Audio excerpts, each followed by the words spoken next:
नमस्कार भक्तों, आज मैं आपको एक ऐसा दिव्य, दुर्लभ और रहस्यमय मंत्र सुनाने जा रहा हूं, जिसे बड़े बड़े साधक और तांत्रिक भी गुप्त रखते हैं। कहते हैं, इस मंत्र की शक्ति इतनी प्रबल है कि यदि आप इसे केवल 27 मिनट तक पूरी श्रद्धा से सुन लें, तो जीवन के हर रुके हुए काम, पैसों की समस्या, व्यापार में नुकसान, सब कुछ एक एक करके स्वयं श्री हरि विष्णु और मां लक्ष्मी की कृपा से समाप्त हो जाता है। लेकिन ध्यान रखिए, इस मंत्र को अधूरा सुनना वर्जित है। यदि आपने इस मंत्र को अधूरी श्रद्धा से सुना, तो इसका असर उल्टा भी हो सकता है। और अगर पूरे मन से पूरे 27 मिनट तक सुना, तो जो चमत्कार होता है वह आपकी कल्पनाओं से परे है। और हां दोस्तों, अगर आप सच में चाहते हैं कि आपके जीवन में भी लक्ष्मी का आगमन हो, तो अभी इस वीडियो को लाइक जरूर करें, नीचे कमेंट करके जय श्री हरि विष्णु लिखें और ऐसे दिव्य ज्ञान के लिए हमारे चैनल सनातन ज्ञान को सब्सक्राइब करना बिल्कुल न भूलें। भक्तों, काशी के एक युवक ने जब इसे पहली बार पूरी श्रद्धा से सुना, तो अगले ही दिन उसे 18 महीने से रुकी हुई सैलरी का पेमेंट मिल गया। और एक व्यापारी ने तो मजाक में सुन लिया था, और अब उसकी दुकान दिन रात चल रही है। तो भक्तों, आंखें बंद कीजिए, मन को शांत कीजिए और सच्चे भाव से श्री हरि विष्णु और मां लक्ष्मी का स्मरण करते हुए इस दुर्लभ मंत्र को सुनिए पूरे 27 मिनट तक। भक्तों, इस मंत्र के साथ यदि आप एक छोटा सा उपाय भी करें, तो श्री हरि विष्णु और महालक्ष्मी की कृपा एक साथ बरसने लगती है। उपाय यह है कि हर गुरुवार या शुक्रवार प्रातः स्नान करके घर के मंदिर में पीले फूल, तुलसी के पत्ते और एक मिठाई, लड्डू या पेड़ा चढ़ाएं। फिर दोनों हाथ जोड़कर 3 बार यह कहें कि हे श्री हरि विष्णु, हे महालक्ष्मी माता, मेरे जीवन से दरिद्रता दूर करें, कृपा करें और मेरे इस गरीब की पुकार सुनिए, मेरी सच्चे मन की प्रार्थना स्वीकार करें। फिर इसी स्थिति में आंखें बंद करके इस मंत्र को पूरे 27 मिनट तक सुने। विश्वास मानिए, इस उपाय और मंत्र के संयुक्त प्रभाव से आपकी किस्मत करवट लेगी और आपके जीवन में धन, समृद्धि और शुभ समाचारों की वर्षा होगी। जय श्री हरि विष्णु, जय महालक्ष्मी। अगर आपने अभी तक लाइक नहीं किया तो अभी करें, नीचे कमेंट करें AUM नारायणाय नमः और सब्सक्राइब करें, ताकि यह दिव्य ऊर्जा हर दिन आपके जीवन में प्रवेश करती रहे। शान्ताकारं भुजगशयनं पद्मनाभं सुरेशं विश्वधारं गगनसदृशं मेघवर्णं शुभांगं लक्ष्मीकान्तं कमलनयनं योगिविधर्यानग्मयं वन्दे विष्णु भवभयहरं सर्वलोकैकनाथम्। शान्ताकारं भुजगशयनं पद्मनाभं सुरेशं विश्वधारं गगनसदृशं मेघवर्णं शुभांगं लक्ष्मीकान्तं कमलनयनं योगिविधर्यानग्मयं वन्दे विष्णु भवभयहरं सर्वलोकैकनाथम्। शान्ताकारं भुजगशयनं पद्मनाभं सुरेशं विश्वधारं गगनसदृशं मेघवर्णं शुभांगं लक्ष्मीकान्तं कमलनयनं योगिविधर्यानग्मयं वन्दे विष्णु भवभयहरं सर्वलोकैकनाथम्। शान्ताकारं भुजगशयनं पद्मनाभं सुरेशं विश्वधारं गगनसदृशं मेघवर्णं शुभांगं लक्ष्मीकान्तं कमलनयनं योगिविधर्यानग्मयं वन्दे विष्णु भवभयहरं सर्वलोकैकनाथम्। शान्ताकारं भुजगशयनं पद्मनाभं सुरेशं विश्वधारं गगनसदृशं मेघवर्णं शुभाङ्गं लक्ष्मीकान्तं कमलनयनं योगिविधर्यानग्मयं वन्दे विष्णुभवभयहरं सर्वलोकैकनाथम् शान्ताकारं भुजगशयनं पद्मनाभं सुरेशं विश्वधारं गगनसदृशं मेघवर्णं शुभाङ्गं लक्ष्मीकान्तं कमलनयनं योगिविधर्यानग्मयं वन्दे विष्णुभवभयहरं सर्वलोकैकनाथम् शान्ताकारं भुजगशयनं पद्मनाभं सुरेशं विश्वधारं गगनसदृशं मेघवर्णं शुभाङ्गं लक्ष्मीकान्तं कमलनयनं योगिविधर्यानग्मयं वन्दे विष्णुभवभयहरं सर्वलोकैकनाथम् शान्ताकारं भुजगशयनं पद्मनाभं सुरेशं विश्वधारं गगनसदृशं मेघवर्णं शुभाङ्गं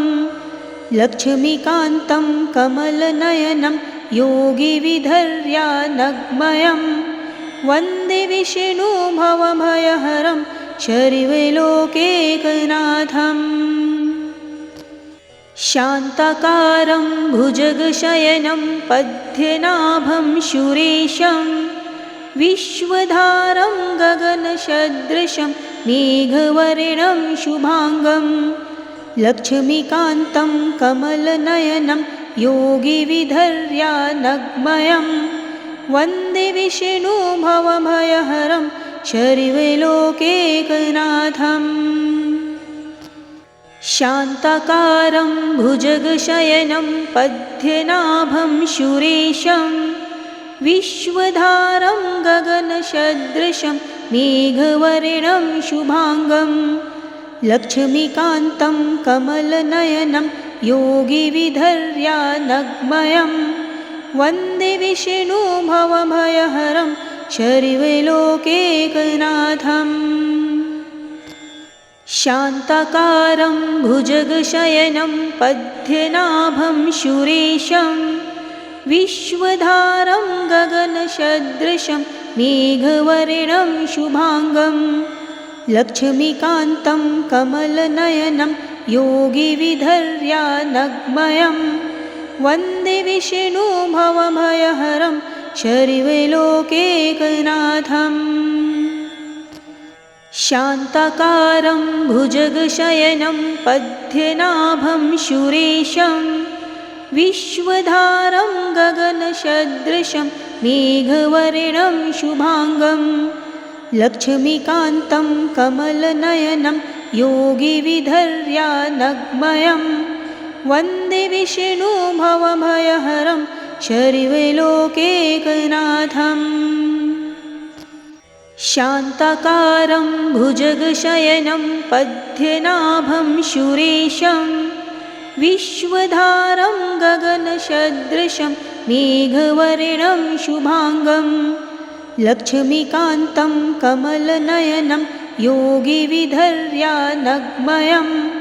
वन्दे विष्णुभवभयहरं सर्वलोकैकनाथम् शान्ताकारं भुजगशयनं पद्मनाभं सुरेशं विश्वधारं गगनसदृशं मेघवर्णं शुभाङ्गं लक्ष्मीकान्तं कमलनयनं योगिविधर्यानग्मयं वन्दे विष्णुभवभयहरं सर्वलोकैकनाथम् शान्ताकारं भुजगशयनं पद्मनाभं सुरेशं विश्वधारं गगनसदृशं मेघवर्णं शुभाङ्गं लक्ष्मीकान्तं कमलनयनं योगिविधर्यानग्मयं वन्दे विष्णुभवभयहरं शर्वलोकैकनाथम्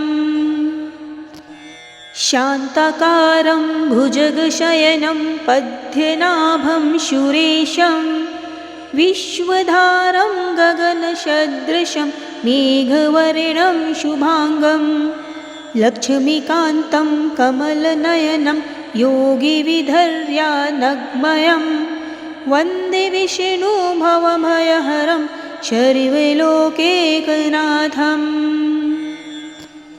शान्ताकारं भुजगशयनं पद्मनाभं सुरेशं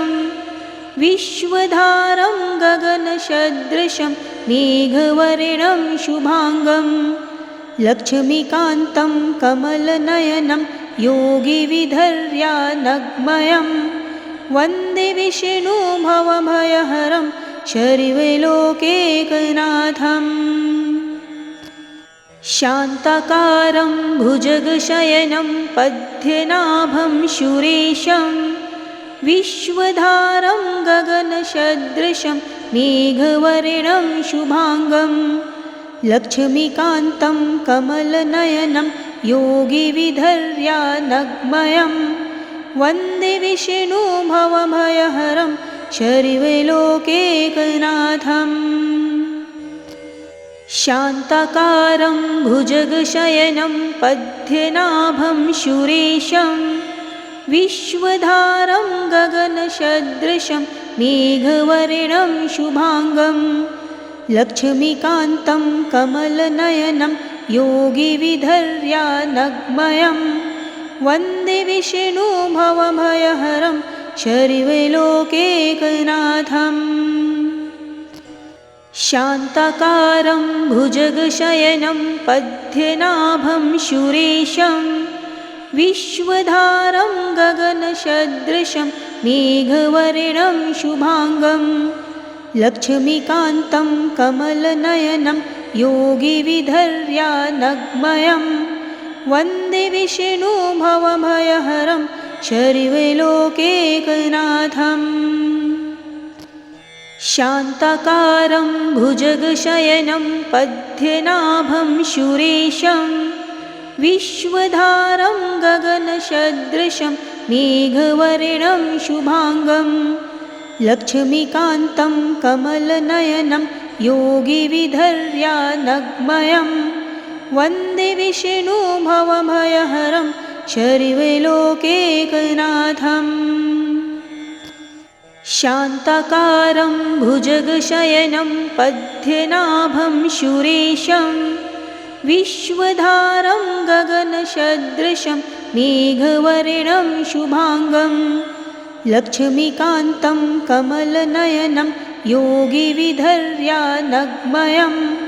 वन्दे विष्णुभवभयहरं शर्वलोकैकनाथम् शान्ताकारं भुजगशयनं पद्मनाभं सुरेशं विश्वधारं गगनसदृशं मेघवर्णं शुभांगं लक्ष्मीकान्तं कमलनयनं योगिविधर्यानग्मयं वन्दे विष्णुभवभयहरं शर्वलोकैकनाथम् शान्ताकारं भुजगशयनं पद्मनाभं सुरेशं विश्वधारं गगनसदृशं मेघवर्णं शुभांगं लक्ष्मीकान्तं कमलनयनं योगिविधर्यानग्मयं वन्दे विष्णुभवभयहरं शर्वलोकैकनाथम् शान्ताकारं भुजगशयनं पद्मनाभं सुरेशं विश्वधारं गगनसदृशं मेघवर्णं शुभांगं लक्ष्मीकान्तं कमलनयनं योगिविधर्यानग्मयं वन्दे विष्णुभवभयहरं शर्वलोकैकनाथम् शान्ताकारं भुजगशयनं पद्मनाभं सुरेशं विश्वधारं गगनसदृशं मेघवर्णं शुभाङ्गं लक्ष्मीकान्तं कमलनयनं योगिविधर्यानग्मयं वन्दे विष्णु भवभयहरं शर्वलोकैकनाथम् शान्ताकारं भुजगशयनं पद्मनाभं सुरेशं विश्वधारं गगनसदृशं मेघवर्णं शुभाङ्गं लक्ष्मीकान्तं कमलनयनं योगिविधर्यानग्मयं वन्दे विष्णु भवभयहरं शर्वलोकैकनाथम् शान्ताकारं भुजगशयनं पद्मनाभं सुरेशं विश्वधारं गगनसदृशं मेघवर्णं शुभाङ्गं लक्ष्मीकान्तं कमलनयनं योगिविधर्यानग्मयं वन्दे विष्णु भवभयहरं शर्वलोकैकनाथम् शान्ताकारं भुजगशयनं पद्मनाभं सुरेशं विश्वधारं गगनसदृशं मेघवर्णं शुभाङ्गं लक्ष्मीकान्तं कमलनयनं योगिविधर्यानग्मयं वन्दे विष्णु भवभयहरं शर्वलोकैकनाथम् शान्ताकारं भुजगशयनं पद्मनाभं सुरेशं विश्वधारं गगनसदृशं मेघवर्णं शुभाङ्गं लक्ष्मीकान्तं कमलनयनं योगिविधर्यानग्मयं वन्दे विष्णु भवभयहरं शर्वलोकैकनाथम् शान्ताकारं भुजगशयनं पद्मनाभं सुरेशं विश्वधारं गगनसदृशं मेघवर्णं शुभाङ्गं लक्ष्मीकान्तं कमलनयनं योगिविधर्यानग्मयं वन्दे विष्णु भवभयहरं शर्वलोकैकनाथम् शान्ताकारं भुजगशयनं पद्मनाभं सुरेशं विश्वधारं गगनसदृशं मेघवर्णं शुभाङ्गं लक्ष्मीकान्तं कमलनयनं योगिविधर्यानग्मयं वन्दे विष्णु भवभयहरं शर्वलोकैकनाथम् शान्ताकारं भुजगशयनं पद्मनाभं सुरेशं विश्वधारं गगनसदृशं मेघवर्णं शुभाङ्गं लक्ष्मीकान्तं कमलनयनं योगिविधर्यानग्मयं वन्दे विष्णु भवभयहरं शर्वलोकैकनाथम् शान्ताकारं भुजगशयनं पद्मनाभं सुरेशं विश्वधारं गगनसदृशं मेघवर्णं शुभाङ्गं लक्ष्मीकान्तं कमलनयनं योगिविधर्यानग्मयं वन्दे विष्णु भवभयहरं शर्वलोकैकनाथम् शान्ताकारं भुजगशयनं पद्मनाभं सुरेशं विश्वधारं गगनसदृशं मेघवर्णं शुभाङ्गं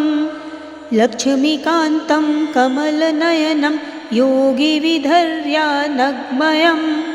वन्दे विष्णु भवभयहरं शर्वलोकैकनाथम् शान्ताकारं भुजगशयनं पद्मनाभं सुरेशं विश्वधारं गगनसदृशं मेघवर्णं शुभाङ्गं लक्ष्मीकान्तं कमलनयनं योगिविधर्यानग्मयं वन्दे विष्णु भवभयहरं शर्वलोकैकनाथम् शान्ताकारं भुजगशयनं पद्मनाभं सुरेशं विश्वधारं गगनसदृशं मेघवर्णं शुभांगं लक्ष्मीकान्तं कमलनयनं योगिविधर्यानग्मयं वन्दे विष्णु भवभयहरं सर्वलोकैकनाथम्। शान्ताकारं भुजगशयनं पद्मनाभं सुरेशं विश्वधारं गगनसदृशं मेघवर्णं शुभांगं लक्ष्मीकान्तं कमलनयनं योगिविधर्यानग्मयं वन्दे विष्णु भवभयहरं सर्वलोकैकनाथम्। शान्ताकारं भुजगशयनं पद्मनाभं सुरेशं विश्वधारं गगनसदृशं मेघवर्णं शुभांगं लक्ष्मीकान्तं कमलनयनं योगिविधर्यानग्मयं वन्दे विष्णु भवभयहरं सर्वलोकैकनाथम्। शान्ताकारं भुजगशयनं पद्मनाभं सुरेशं विश्वधारं गगनसदृशं मेघवर्णं शुभांगं लक्ष्मीकान्तं कमलनयनं योगिविधर्यानग्मयं वन्दे विष्णु भवभयहरं सर्वलोकैकनाथम्। शान्ताकारं भुजगशयनं पद्मनाभं सुरेशं विश्वधारं गगनसदृशं मेघवर्णं शुभांगं लक्ष्मीकान्तं कमलनयनं योगिविधर्यानग्मयं वन्दे विष्णु भवभयहरं सर्वलोकैकनाथम्। शान्ताकारं भुजगशयनं पद्मनाभं सुरेशं विश्वधारं गगनसदृशं मेघवर्णं शुभांगं लक्ष्मीकान्तं कमलनयनं योगिविधर्यानग्मयं वन्दे विष्णु भवभयहरं सर्वलोकैकनाथम्। शान्ताकारं भुजगशयनं पद्मनाभं सुरेशं विश्वधारं गगनसदृशं मेघवर्णं शुभांगं लक्ष्मीकान्तं कमलनयनं योगिविधर्यानग्मयं वन्दे विष्णु भवभयहरं सर्वलोकैकनाथम्। शान्ताकारं भुजगशयनं पद्मनाभं सुरेशं विश्वधारं गगनसदृशं मेघवर्णं शुभांगं लक्ष्मीकान्तं कमलनयनं योगिविधर्यानग्मयं वन्दे विष्णु भवभयहरं सर्वलोकैकनाथम्। शान्ताकारं भुजगशयनं पद्मनाभं सुरेशं विश्वधारं गगनसदृशं मेघवर्णं शुभांगं लक्ष्मीकान्तं कमलनयनं योगिविधर्यानग्मयं वन्दे विष्णु भवभयहरं सर्वलोकैकनाथम्। शान्ताकारं भुजगशयनं पद्मनाभं सुरेशं विश्वधारं गगनसदृशं मेघवर्णं शुभांगं लक्ष्मीकान्तं कमलनयनं योगिविधर्यानग्मयं वन्दे विष्णु भवभयहरं सर्वलोकैकनाथम्। शान्ताकारं भुजगशयनं पद्मनाभं सुरेशं विश्वधारं गगनसदृशं मेघवर्णं शुभांगं लक्ष्मीकान्तं कमलनयनं योगिविधर्यानग्मयं वन्दे विष्णु भवभयहरं शर्वलोकैकनाथम् शान्ताकारं भुजगशयनं पद्मनाभं सुरेशं विश्वधारं गगनसदृशं मेघवर्णं शुभाङ्गं लक्ष्मीकान्तं कमलनयनं योगिविधर्यानग्मयं वन्दे विष्णु भवभयहरं शर्वलोकैकनाथम् शान्ताकारं भुजगशयनं पद्मनाभं सुरेशं विश्वधारं गगनसदृशं मेघवर्णं शुभाङ्गं लक्ष्मीकान्तं कमलनयनं योगिविधर्यानग्मयं वन्दे विष्णु भवभयहरं शर्वलोकैकनाथम् शान्ताकारं भुजगशयनं पद्मनाभं सुरेशं विश्वधारं गगनसदृशं मेघवर्णं शुभाङ्गं